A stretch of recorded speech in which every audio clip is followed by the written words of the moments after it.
Hi, I'm Jennifer Beall. I'm the Events and Communications Coordinator here at Brucemore, and today I'm outside with my coworker, Jessica Peel-Austin, who is the Curator of Museum Collections. Hello. Hi. So we're outside in this lovely landscape next to the pond we have here. Now we talked a little bit about in some previous videos that the landscape was designed by someone named O.C. Simonds. Could you tell us a little bit about him and his involvement with making Brucemore, what we know it as today? Sure. So O.C. Simonds, or Ossian Cole Simonds, was a landscape architect, and he was considered the father of the Prairie School of Landscape Design. So that is the style that he primarily worked in. That was a very naturalistic style of landscape architecture that was different from the styles that had been previously popular that were a lot more formal. And he liked to embrace natural landforms, native plants, and just kind of a little bit more of a naturalistic style of landscape architecture. He was originally from Grand Rapids, Michigan, which is the same place that Irene Douglas is from. So I'm not totally sure how they got to know each other, how she heard of him, but he was kind of a hometown boy as far as she was concerned. And he got his start actually when he was very young. He loved nature, and that was really how his interest in landscape architecture really, he liked to refer to himself as a landscape gardener, not an architect. He didn't really like that term for himself. But he would explore the woods around his Michigan home, and that was how he kind of came to love Midwestern landscapes in particular. So he had gone to school, and then he had actually joined an architecture firm as his job after he had graduated. And he was in the firm of William LeBaron Jenney, who was the architect who originated the first skyscraper in Chicago. And so it was, he was a pretty big deal as far as architects go. And that firm was awarded the contract for Graceland Cemetery in Chicago. And so O.C. Simonds was given the landscape part of that project. And so it was up to him to kind of design this landscape around the cemetery. And that's really where he kind of started to earn a name for himself. He was awarded, it was very highly thought of as a very beautiful, kind of ideal cemetery. And so he actually ended up leaving that architecture firm and just becoming the superintendent of that cemetery for a number of years. And that was really kind of where he earned a name for himself. Cool. So after that, around 1903 is when he started his own firm. And he started to take a lot more commissions and started to design landscapes, particularly again in the Midwest. That's where most of his work ended up taking place. So he was in Iowa, he was in Chicago.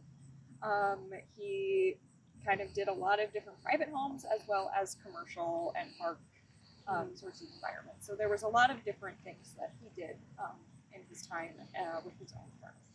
So when the Douglases purchased Brucemore in 1906, O.C. Simonds had his own firm for about 3 years.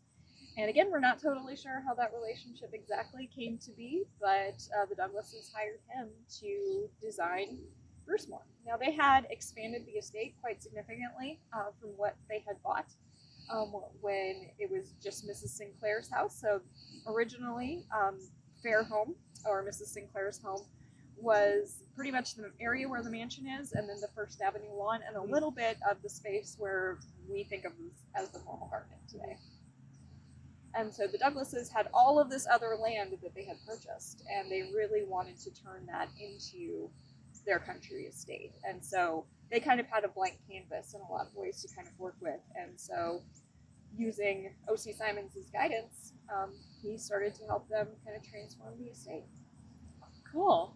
Yeah, and I know right now we're going through this process of trying to rebuild some of those elements of the landscape, especially after the derecho, but also kind of using the destruction of the derecho as an opportunity to bring back some elements that we haven't seen in decades on this landscape. And obviously we've had to go back to some archival collections resources for that, and you're kind of the keeper of those collections. What are some things that you found during your research that have been helpful in making those landscape recovery plans? Yeah, absolutely. So we are really lucky that we have a pretty rich archive. as far as our landscape goes. So we have at least some correspondence in between O.C. Simonds and Mrs. Douglas. So, there's some plant materials listed and some discussions that you see them having through correspondence. But we're also really lucky to have a lot of photographs from the Douglas era of the exterior. So those have been our kind of primary sources. We're also lucky that as an organization, starting in the 1990s, we had done several historic landscape reports. So we had already looked at a lot of that information. It was already compiled for us, so we could really refer to those as we kind of started to move forward. But as we did that and started really diving into some of the archives, because of the derecho and having in some ways a blank slate, whether we kind of wanted it or not, we had the opportunity to really kind of focus in on some stuff and see things that we hadn't necessarily noticed before. And so in your video with Brett, he really does a good job of talking about the arched hedgerow and how that was there the whole time. We've had those aerial photographs, but we just didn't really discuss it too much. And it was just kind of a foregone conclusion, I think, with the larger trees that had been there prior to the derecho, that we didn't really think about the arched hedge. And that is really a character-defining feature that we've been able to get started on replanting. So work on that is actually almost close to done. That's what David Morton told us. Where by the end of this week we should have fully planted, which is awesome. Yeah, so that's great. And I think the arched hedge really does a great job of really defining those rooms. And so we've always talked about, especially in the formal garden, right, that O.C. Simonds saw different beds and different spaces as kind of these garden rooms. And we did a great job of talking about that in the formal garden, but really, again, diving into those archives, you can see where some of those other rooms are. So like the area over by the garden house, really that is a room in of itself with some very strong hedgerows that will be replanted in there, and in that west lawn of the mansion area as well.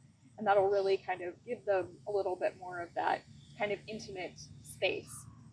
And the arched hedgeway or hedgerow is really meant to guide people through the property.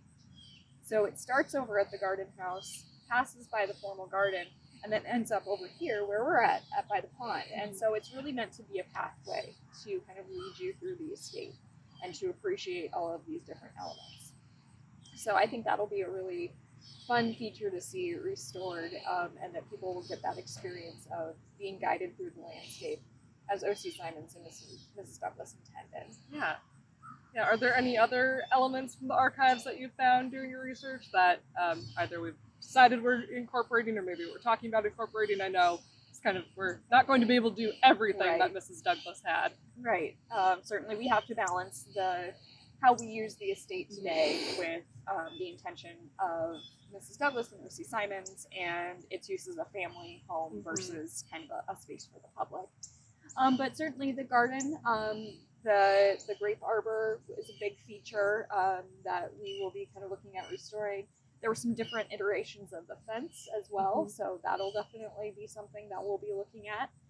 The pond in particular has had a lot of different edge treatments over the years. Sometimes it's more vegetative, so kind of more trees hanging over, more bushes around the sides, and then other times it's a little bit more open and has more of a limestone border. So those are some elements that we will be looking at restoring as well. So yeah, there's just a lot of different little features. First Avenue lawn as well should have some different variations on plantings, and then the alley, the drive down is a big feature as well. So lots of different parts that are coming. Yeah, that's exciting, and then the public will really have a chance to engage with some of those features that we haven't seen for a while. I guess, like, as someone who works in the public history field and you've spent a lot of your career here at Brucemore working with these collections, why do you think it's important that we go back to some of those historic elements? Yeah, I think there's a couple of reasons. One is obviously O.C. Simonds is a very important figure in landscape architecture, and he has a lot of landscapes that are still preserved. So, like Graceland Cemetery, the Morton Arboretum in Illinois is a great example of his work as well. And so, we're one of the few kind of private residences that is an example of his landscape design. So, we are kind of a rare example, so it should be preserved for that, obviously. And then also for Mrs. Douglas's contribution. You know, she had a really clear idea of what she wanted her house to look like and what she wanted her gardens and her grounds to look like. And it was a place that was enriching to their lives and continues to be enriching to the community as well. And so, you know, it's really neat to kind of get a hold of that and get a chance to really embrace some of those stylistic changes that she had made. So yeah, there's just a lot of reasons I think that it's important, and you know, most of all, it's just beautiful, Yes. and I think it's going to be a lot of fun to explore, and it'll change the way a lot of people see parts of our landscape.